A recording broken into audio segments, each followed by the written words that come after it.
Etiefo me mamuni akwaba eba Melodies Podcast YouTube channel so na still robbery cases ade bia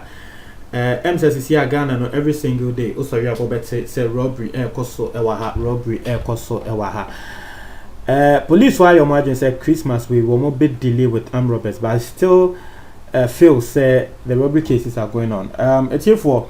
if today is your first time you're subscribing and clicking notification bell no and on that screen so see Mr. Yanisa pepe MI Isemi abeto yenim na obi beka say oh say we dey normal robbery case but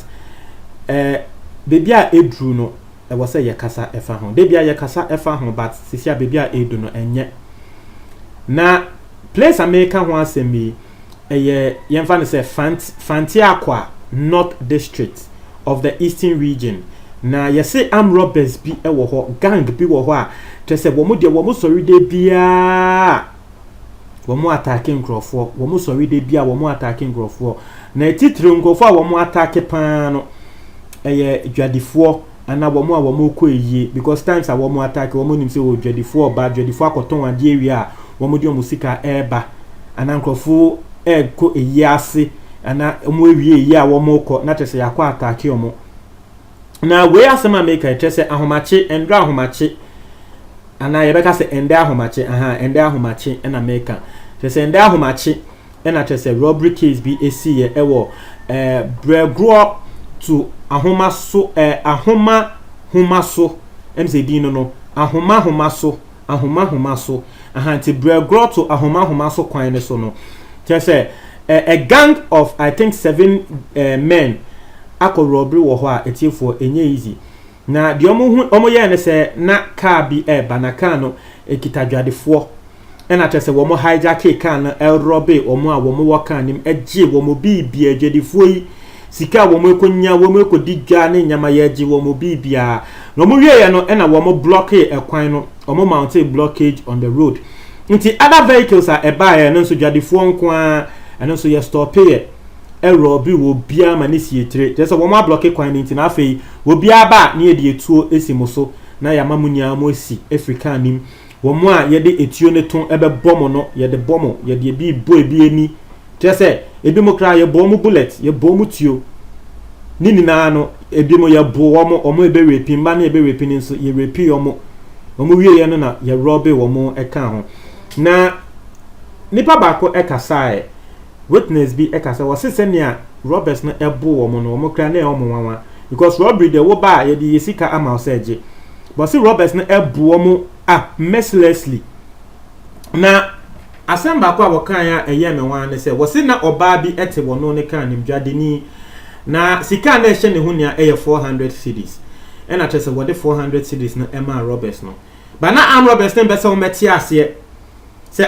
eba ne say na dwadini 400 cedis dabi we ko digwa say usika na edos say 400 cedis nti the robber ba ko ye ne say wo fa torchlight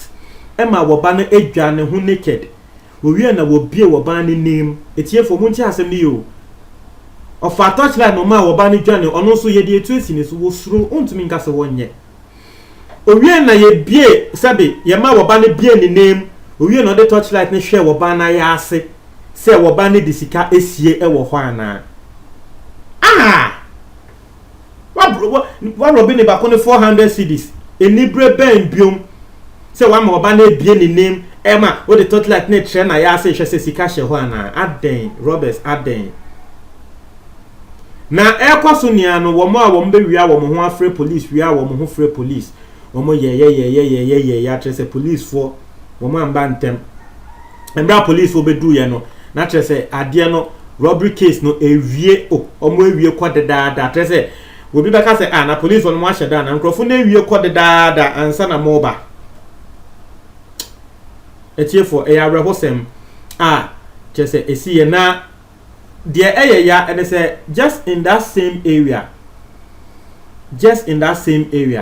and also ye robbing nkrofo bi ebo nkrofo bi tuo ema ye de omo ekọ Belgro Government Hospital na we case a esi ye kra no wo mo a ye de etuo no ne to no ebo wo mo nima wo mo prepare yo mo a ye bo mo bullet a ye bu wo mo a wo mo prepare ye nso no ye rashe ebi ekọ Belgro Government Hospital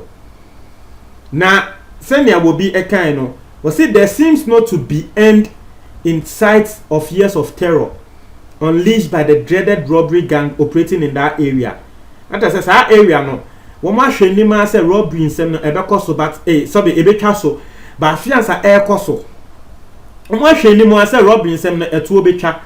but day in day out every day wo sorry sa area no yes robbery wo sorry yes sa area no robbery. Na yes robbers market days nkwa no mo strike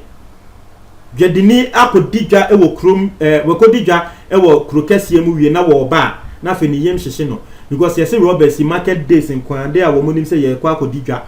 wo mo beba wo menya ska ana funeral ceremonies wo monim say yaba area ni mu de wo mo asebe wo mo nte ho kra beba wo mo beba ne yaye den ya robbe wo mo na and that incident a esi ye endu 1 week jadefo nso ewo saa kwan ne so eye baby a yefe no di there so to sa ahoma so kwan ne so eno so ende amene wo ka say in endi a week ni ye bonkrofo miensa tuo e that same area yesu so say sa gangi 7 people yi na sebe wo mo yes ade no police for ni nim na so wo mo tumi nya hwemfa ho I just don't know. It is our kindness no police for women to mean patrol or our kindness so ana. Because the number of robbery cases are yet, you say almost every time a cost so was our kindness so. So what are the police doing? Seriously, there's a question I need to ask. What are the police doing? Because munim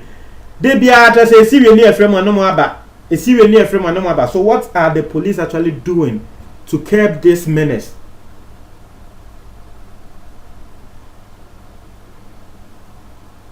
Now, places like that, no, we don't say,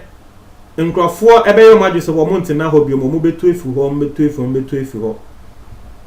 Yes, and a community in the can in develop it. We don't say because of robbery, you know, not just say a chrome honor in Crawford and per home call. A idea at AC. Woba minim a fear for be tema baby. If ye fe bi as if ye no wo bia ebetine mu a ondi 1 month kra na wetu efrim because chronosema ekoso e wo fie ho na nya easy enumre bia wo bon se robbers aba ho and just say police o ma ye se wo mo be free police for aba ho still and am na o ka say fie ne da ho a for rent wo bia mba na so wo nim area nim na wo be bisa wo be ka say wo fie we dey fe wo be rent wo di agro and the kra me ko fa sa fie ne ho na wo bi ebejina ho a why na jinso oberent na me ka wo mitrim se nipa ko iwo nim de ebesi inti this robbery cases no it goes in a long way to even affect the community inti police on yesrem monte na moto so munjina mo nan so na ejuma no monye na last week dia yesi esi ye no na market women bi ahomachi sa akwan ne so out 2 vehicles vehicle baako ye Hyundai H100 na eno nko na passengers a ekita ye 24 omo stop omo robi obia omo na ye bo dwadefo miensa tio no na mesusu se sa dwadefo miensa na ebia omo so ye bie omo nemu ehun se omo de sika na ahye se de omo ayase intia because a robber no ebeka so woba ne nda ho mbie ni name no the torchlight na show woba na ayase a na tre se e ade a obi ede aye omo pen intia na wono so ede ye woba bisa no na last week the you see the armed robbers they shot indiscriminately just say wo mo hu se car ba ko bi eba no se nya wo mo blocking road no na driver no wo ye na dwen say one stop it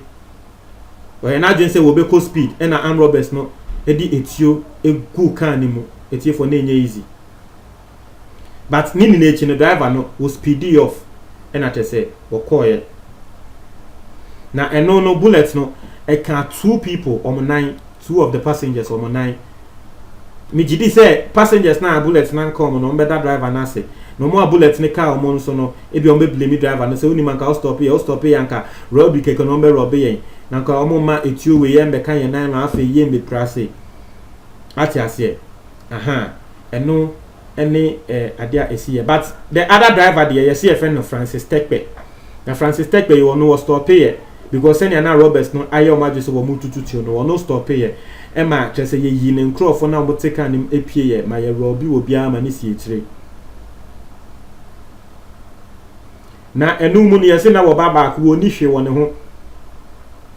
e na wo mu de etio e bo ne mo maso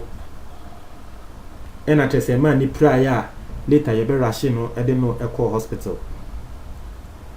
just this same year sa kwan na so 40-year-old driver be ye born it you na wo twi Toyota Matrix saloon car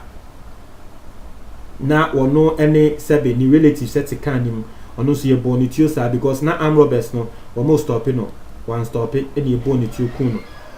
na resident a wo mo wo area ho wo mo sun afre police force mi nim de esi mo tell ma comment box no we for me da say